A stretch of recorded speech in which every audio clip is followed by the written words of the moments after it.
welcome to Extra Practice 3.3. 3.3 is, what is that section? That section 3.3 is dealing with, I think it's function, not function notation, that's linear functions. So, question number 1 says in exercises 1 through 6, determine whether the graph, the table, or the equation represents a linear or non-linear function.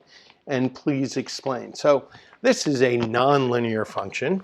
So we know that it's non-linear because it's non-line look. We are not provided the equation, so we're not able to do that, but we can pick 2 points. We can actually pick 3 points. Let's pick 3 points that we can sort now. Let's pick increments. So if we pick those coordinates, we would notice that the rate of change is not consistent. But in layman's term for explaining, it's, well, because it's not a line.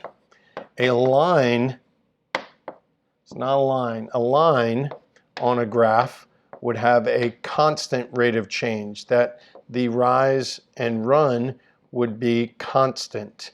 The rise and run here is not constant. We go up 1, right 1, so the slope between these 2 points is 1, but here we only rise a half and run 1.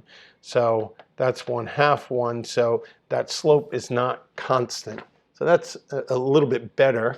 Here's an example. This is a linear function. So this would be considered a linear function. If we take this point and go from this point, you're going to go up 1/4, right 1. And then if we went from this point to this point, you go up 1/4, right 1. And if you went from this point to this point, you go up 1/4, right 1. And so that would be our definition of a constant rate of change. The graph is a non-vertical line. I don't know if that's how I would say it. I'd say it has a constant rate of change. That would be my explanation. So when you're provided this type of graph, we're going to look at the increments. That's +1, that's +1, that's +1. I'm not going to the right thing. Sorry, that's from there to there, from there to there, from there to there. So from 2 to 3 is +1. And then what are we doing here? So that is an increase of 3. That's an increase of 3, and that's an increase of 3. So slope, remember, is rise over run. Rise is my y's, my up and down. Run is my x's, the difference of x's. So my slope is going to be 3/1 or 3. So my slope is consistent each time. So my slope is there, so this is considered a linear function. As y increases by 3, x increases by 1, and the rate of change is constant. So with this one, we're going to add 1, we add 1, we add 1. Here we're going to subtract 1. Here we're going to add 1. Here we're going to add 3. So that rate of change is inconsistent. It is not constant. So this would be considered a non-linear function. Okay. So it is not constant. It varies, and it needs to be the same. So we can write this as y equals -2x plus 3. We see that x is to the first power. So we know that this is linear because all linear equations, x is to the first power. It also has a constant rate of change, which is -2, meaning it goes down 2, right 1 for its slope. But it can be written in slope-intercept form, y equals mx plus b. Number 6, I know automatically since x is to the third, it's going to look like this. Did you notice? I also had that negative a, negative coefficient. I know it's going to be an opposite quadrants, and then because it's negative, it's going to be the other side. So that graph is going to look something like this. It's going to have that shape. It is nonlinear for a number of reasons, but because my highest x value is to the third. My highest x exponent is 3, so I know it's going to be nonlinear. It'll have that shape. Let's look at this. A linear function a equals 150 minus 20t represents the amount, A, in dollars of money that an art club has left after buying T tickets to an art museum. Interpret the terms and coefficient in the equation. Okay, well, the terms, what does this represent? What does this represent? Technically, that's a term on the left side. So this first one, 150, represents the number of money I start with. Money you start with or can spend. Start, can spend. The minus 120t, well, each ticket is $20. And when I buy one ticket, and t is the number of tickets, so every time I buy a ticket, I have to subtract $20 from my starting money, my budget that I have. Yeah, this is the cost of each ticket. T represents the number of tickets, and this term would be the amount that I'm buying, the amount of the cost for the number of tickets, depending on the people. And A is how much I have left. A is the money that is left after, right? What the art club has left after buying T tickets. Yeah. Okay, that's nice, easy. Find the domain of the function. Is this domain discrete or continuous? Haha. I'm going to say it's discrete because you can't buy half a ticket. So you're going to graph this. This is going to be tickets. This is going to be amount left. And so find the domain of the function. So the domain, my x values, this is my domain. That's my input. And amount left is going to be my range, my output. So when I do $0, I'm going to have $150 left, or 0 tickets, I'm going to have 150. So 25, 50, 75, 100, 125, 150. So I'm going to have that. When I buy 0 tickets, I have $150 left. Let's do 100, and let's do 50. 0 tickets, 1 ticket, 2 tickets, 3 tickets, 4 tickets, 5 tickets. So after I buy 1 ticket, I'm going to have $130 left. That's going to be right here. When I buy 2 tickets, that's 40. I'm going to have 110. When I buy 3 tickets, that's 60. I'm going to have $90. 1, 2, 3, $90. I know that's a horrible. It should be linear. It's going to be that. That number is just off because my arrow is off. When I buy 4 tickets, that's 80. What's that, 70? It's $80, 70. 1, 2, 3, 4. We can do that. 0 tickets, 150. 1 ticket is going to be 130. 2 tickets is going to be 110. Did I do these wrong? No, that looks pretty good. 1, 2, that's over here. 2 is 2 is 110. 3 tickets is 60. That's $90.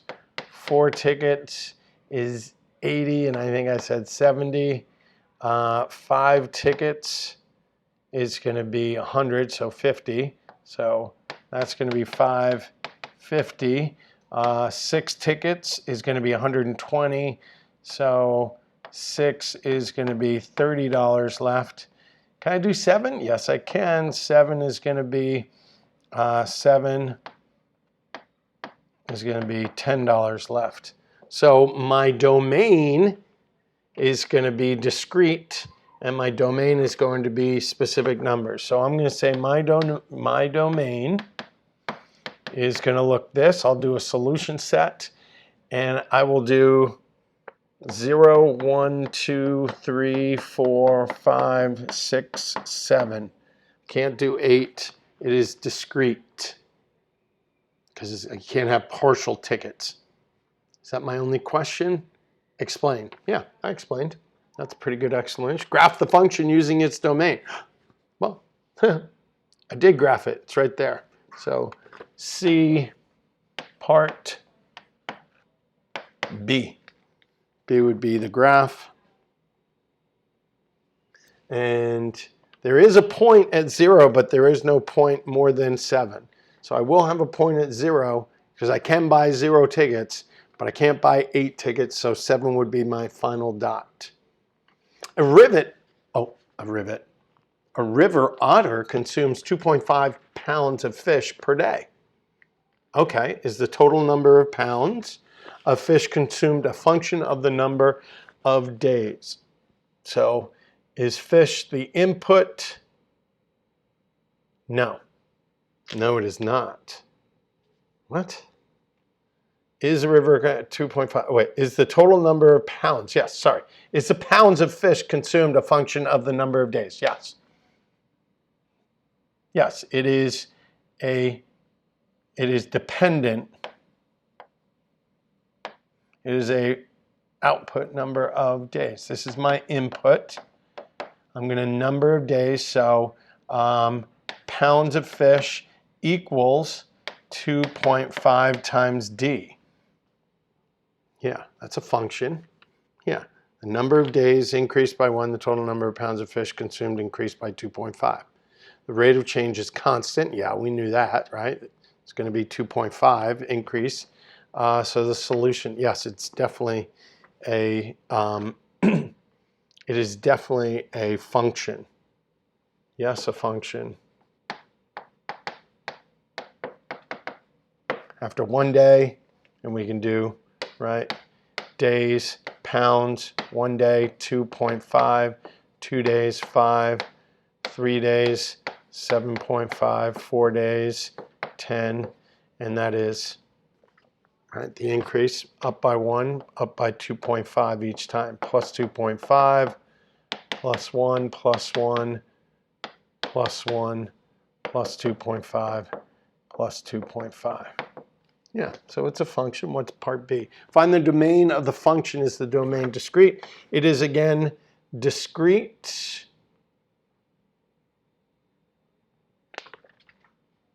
Says that it's continuous. I mean, a river otter consumes 2 pounds. Okay, because it doesn't just gulp down 2.5 pounds of fish in 1 day at the end of the day. It's continuous throughout the day. So as the day increases, the number of pounds increases. Okay. So this is going to be our days. This is going to be pounds lbs of fish, technically. So day 1, day 2, day 3, day 4, 1, 2, 3, 4. And after day 1, it's going to be 2.5, 2 is 5, 7.5, and 10. So after 1, it's going to be 2. We're going to start at 0. But, I mean, yes, it's linear. But the question is it continuous? All right, I'll give you it continuous, because it's going to gnaw on fish throughout the day. That's kind of technical. But, and then it says find the domain. So my domain, my x values, my domain is not going to be 2 variables, or two inequalities. It's just going to be x or d is greater than or equal to 0 would be mine.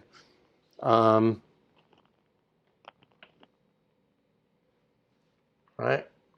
find the domain of the function. Is the domain discrete? Right?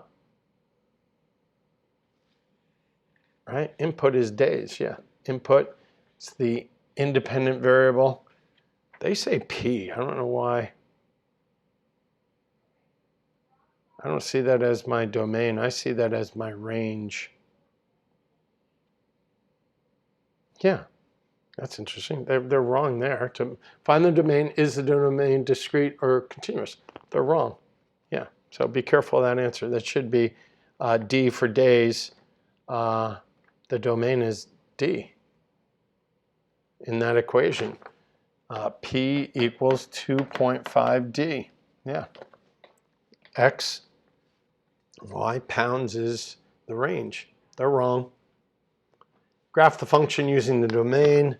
C, part B again. All right, that wasn't the best one, but it is. Some of this can be kind of confusing and challenging and difficult. Be patient and come in and ask questions. We'll get it.